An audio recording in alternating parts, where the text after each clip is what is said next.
中华半暝12点外，一个查某人伊无驾照，要个赛车，哪像讲操作无好势，车雄正滑启动停伫咧里面店头前的2台车，造成车内2个人受伤。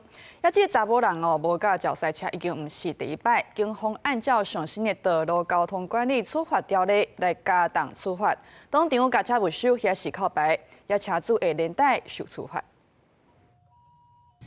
救护车赶到车祸地点现场，3台车拢做对，车顶2个人受轻伤，赶紧就医，好在再无要紧。然后当时2位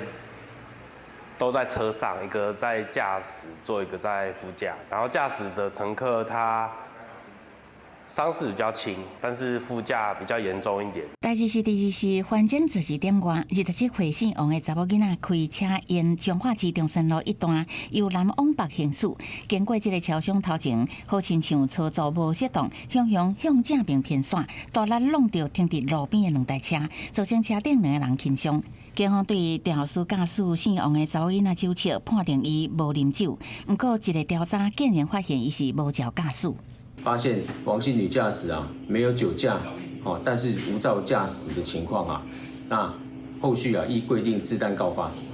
确实肇事原因，还阁进一步调查。不过警方讲，伊伫2022年原来有无照开车的记录。根据新的道交管理处罚条例，无照驾驶为今年延长到10年来累犯汽车驾驶，除了相关会罚6万。警方原来当场禁止驾驶，搁没收车也是靠牌，车主会连带处罚。不过交通团体认为，也是有一寡无发现、无查到的。警察不会特别去在路上拦检汽车驾驶验他有没有 驾照它会产生一个盲点是，他就算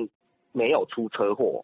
可是他没有出车祸，不见得代表他都做对。他发生车祸是一个浮在表面上的危险，他没有发生车祸的时候，可能他有隐藏对于交通秩序的干扰。 台湾交通安全协会表示，除了加强执法的强度，无照的驾驶人嘛，都爱赶紧完成考照的训练甲听书，才会当确保用路人双方的安全。公视新闻采访报道。